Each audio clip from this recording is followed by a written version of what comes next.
Some empaths spend half their lives feeling almost ready, as if the soul keeps standing at the edge of a doorway, listening for permission that never comes. Carl Jung once wrote that the privilege of a lifetime is becoming who you truly are.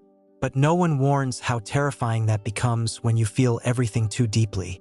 You learned early to read the room before reading yourself, to notice pain before desire, to survive by sensing others so precisely that your own calling became background noise. And one day, the empath wakes up exhausted, not because life was hard, because the real self waited too long in silence. The empath often grows up becoming emotional, whether for other people. Sunny when someone needed comfort, quiet when someone carried anger, invisible when love felt uncertain. Potential cannot bloom where safety depends on adaptation. So the empath becomes talented at disappearing. Years pass, careers pass, relationships pass, and beneath every "I'm fine" lives a strange grief. What would I have become if I had been allowed to exist freely? That question follows you at night. Most people move through life chasing goals. The empath moves through life absorbing energies. This changes everything. A harsh word can echo for years. One betrayal can silence ambition. One toxic relationship can disconnect the empath from destiny itself. People call you sensitive, but sensitivity is not weakness. It is an open psychic door. And when the wrong people walk through it, your gifts become buried under survival instincts. So the empath delays becoming powerful, because power once attracted pain. The strange thing is, empaths often know. Deep down, they know they were meant for more. But intuition without self-trust becomes torture. You feel possibilities before they happen. You sense hidden paths. You dream about a bigger life.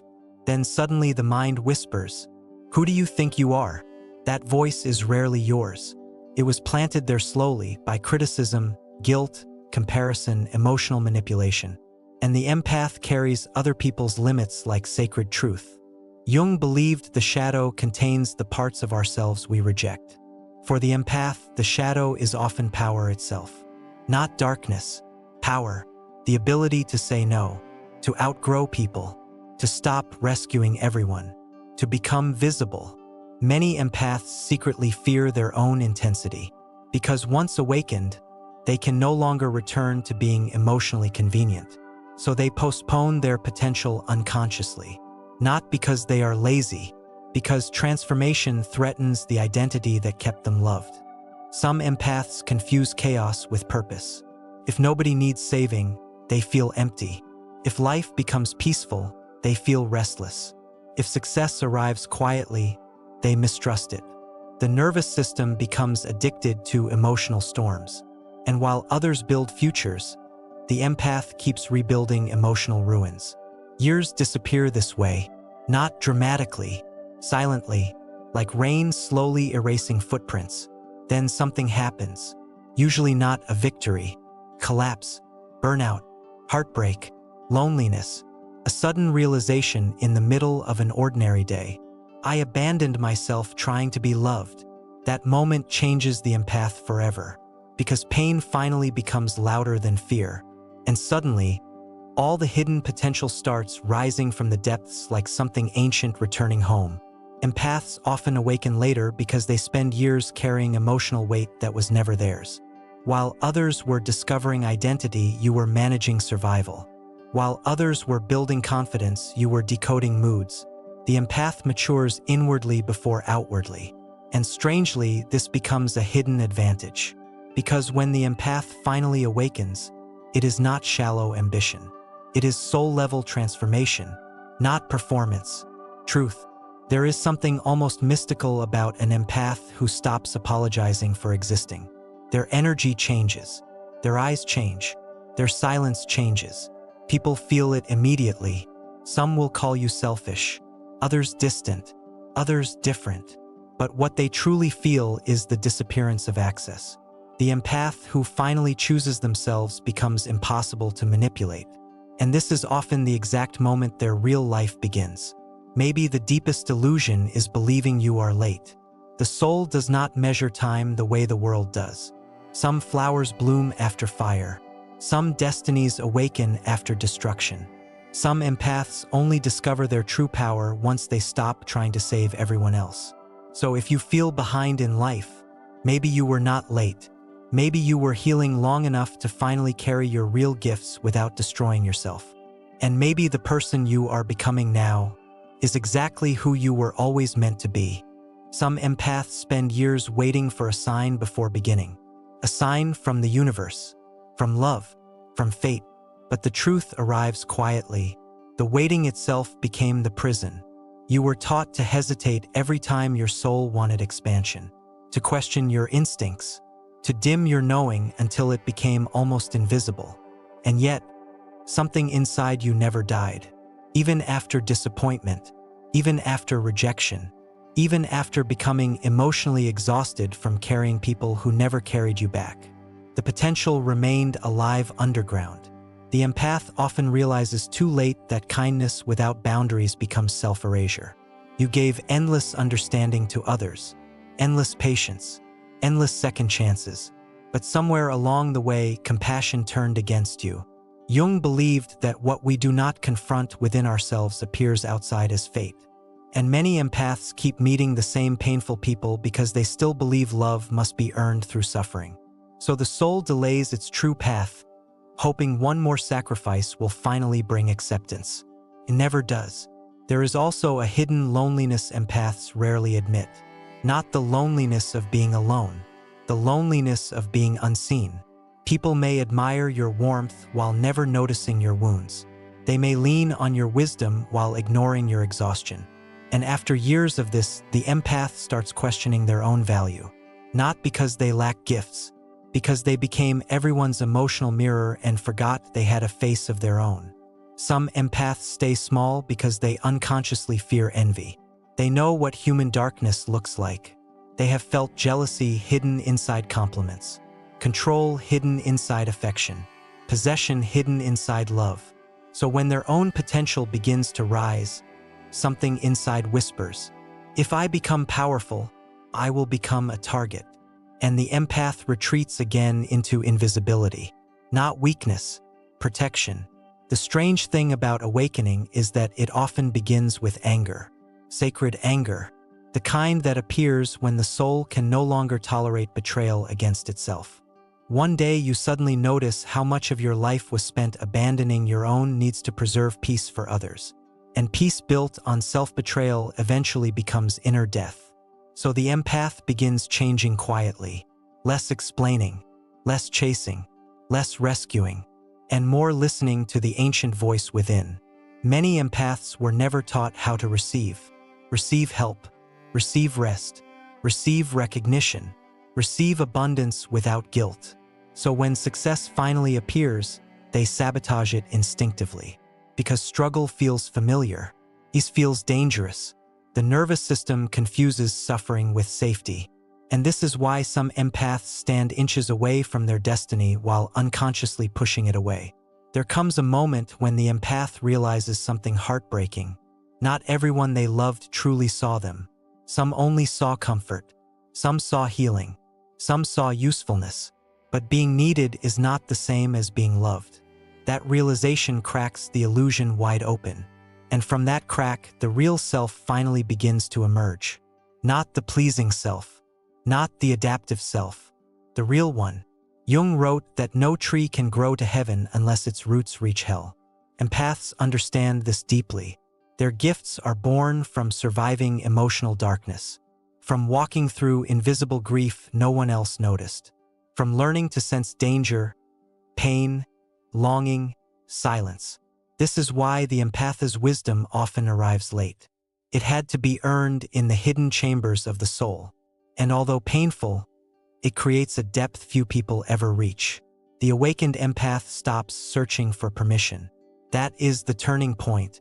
No more waiting to be chosen. No more shrinking to remain lovable. No more betraying intuition just to avoid conflict. Something ancient awakens when the empath finally trusts their inner voice over external approval. And suddenly life changes. Not because fear disappears, because the soul becomes stronger than fear. Maybe empaths realize their potential late because their journey was never meant to be ordinary. Some souls are designed to awaken slowly, like moons emerging from fog, like forgotten temples rediscovered beneath ruins. You were never empty during those lost years. You were becoming. Every heartbreak sharpened discernment. Every betrayal revealed truth. Every lonely season forced you closer to yourself. And perhaps the greatest tragedy was never being late.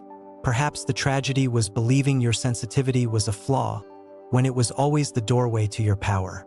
There are empaths who spend years standing outside their own lives, watching, helping, understanding everyone else so deeply that they forget they were also meant to exist fully. You become the listener in every room, the safe place, the emotional shelter, and slowly, invisibly, your own dreams begin starving in silence. Not because they were weak, because nobody taught you that your soul needed nourishment too. The empath often mistakes emotional exhaustion for spiritual maturity. You think suffering makes you wiser. You think enduring pain proves loyalty. You think sacrificing yourself makes you lovable. But the soul was never asking for martyrdom. It was asking for truth. And truth becomes impossible the moment you abandon yourself to keep others comfortable. That is why potential sleeps for so long inside the empath. Because authenticity feels dangerous after a lifetime of emotional adaptation. Some empaths carry ancient guilt they cannot explain. Guilt for wanting more. Guilt for saying no. Guilt for becoming too powerful, too visible, too independent.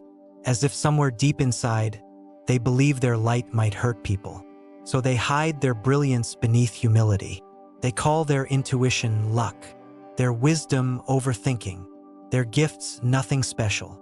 And the world walks past them without realizing what remains buried underneath. There is a moment when the empath notices how much life was spent waiting for emotional clarity before taking action. Waiting to feel healed enough, confident enough, safe enough. But healing has no finish line. The soul transforms while walking, not while hiding. And many empaths lose years inside emotional preparation, unaware that their destiny required movement, not perfection. People often speak about the empath's softness, rarely about their rage. Not loud rage, quiet rage. The rage of realizing how many times your kindness was mistaken for weakness. How many times your silence protected people who were hurting you. How many years disappeared because you were too busy carrying everyone else's emotional weight.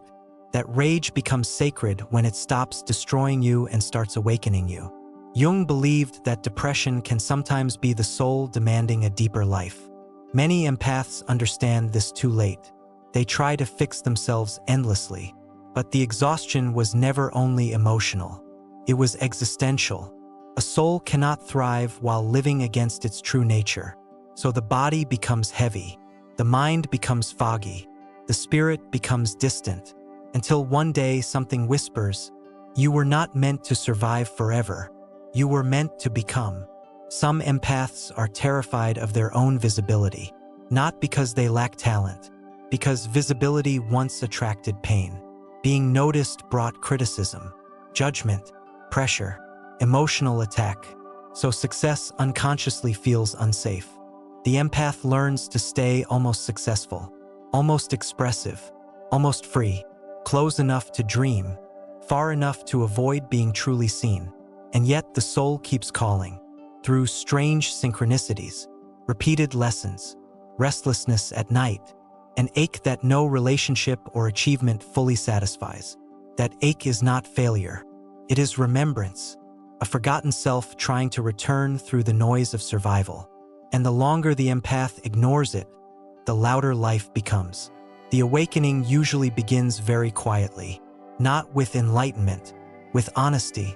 You suddenly admit you are tired of shrinking, tired of over-explaining, tired of betraying intuition to avoid losing people. And once that truth is spoken internally, reality begins rearranging itself around it. Certain relationships fade, old identities crack, new energy enters, because the empath who stops abandoning themselves becomes magnetically different. Maybe empaths realize their potential late because they were never here to build shallow success. Their path is slower, deeper, more painful, more transformative. They are forced to confront the unconscious long before most people ever look inward. And although this delays worldly confidence, it creates something rare, a human being capable of profound emotional truth. So if your life feels delayed, it may not mean you failed. It may mean your soul refused to awaken halfway. And now, after everything, you are finally becoming strong enough to carry the life that was waiting for you all along. Sometimes the empath reaches a strange point where the old life no longer fits, but the new life has not fully arrived. This is the most dangerous stage, because the temptation to return to familiar suffering becomes overwhelming. At least pain you recognize feels predictable. At least emotional exhaustion feels known.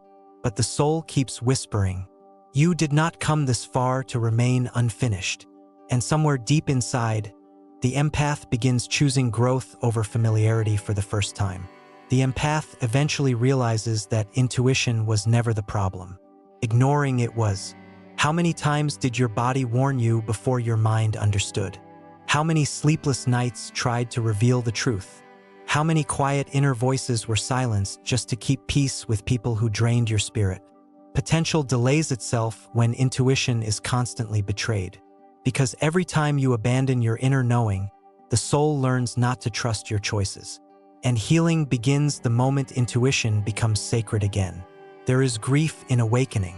Real grief, not only for lost relationships, but for lost versions of yourself. The younger self who doubted their gifts. The self who stayed too long where love was conditional. The self who believed survival was the same as living.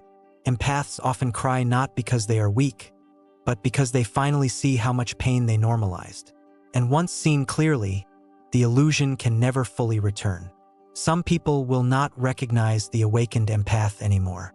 You stop overgiving. Stop explaining yourself endlessly. Stop carrying emotional responsibility for everyone around you. And suddenly, people who benefited from your self-abandonment call you cold. But boundaries feel cruel only to those who profited from your lack of them. The empath finally understands. Protecting your peace is not selfishness. It is spiritual survival. Jung believed that individuation is the process of becoming whole. Not perfect, whole.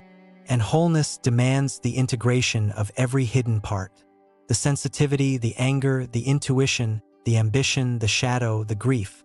The empath's potential was delayed because too many pieces of the self were locked away for survival. But now the inner fragments begin returning home. And with each reclaimed piece, your energy changes. Not louder, truer. The empath also realizes something shocking near the end of the journey. Most people were never meant to accompany you forever. Some were lessons. Some were mirrors. Some were warnings disguised as love. And although painful, this realization becomes liberating. Because once you stop trying to save every connection, you finally have energy left to save your own future. There comes a quiet moment where the empath no longer needs external validation to believe in themselves. No applause, no permission, no reassurance. Just an inner certainty that cannot be explained logically. Calm knowing. And that knowing changes everything. Because the empath who trusts themselves becomes impossible to manipulate through guilt, fear, or emotional confusion. For the first time, your energy belongs to you. The strange beauty of late awakening is depth. People who awaken too early sometimes build identities around performance.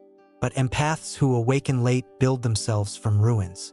They know heartbreak, isolation, emotional darkness, existential exhaustion. And because of this, their wisdom carries weight. Not borrowed wisdom, lived wisdom. The kind that reaches directly into another wounded soul and says, "I survived this too."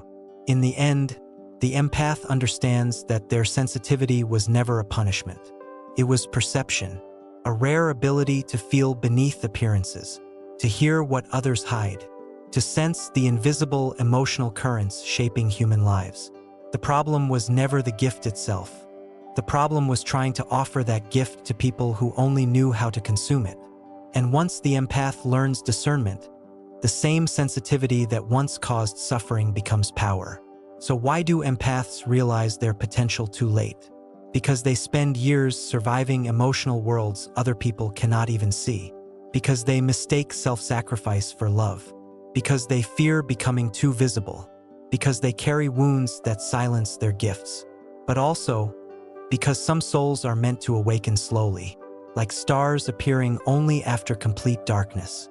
And maybe your life was never falling behind. Maybe every painful season was secretly preparing you to become someone unshakable, not merely successful, not merely admired, but deeply awake. And once an empath becomes truly awake, there is no force on earth more powerful than a soul that finally remembers itself. And maybe the most important part of this journey is realizing you were never broken, only disconnected from your true self for too long. If something in these words felt strangely familiar, leave a comment and share what part awakened something inside you. And if you feel drawn to deeper conversations about empaths, psychology, and the hidden patterns of the soul, subscribe and continue this journey together. Thank you for watching.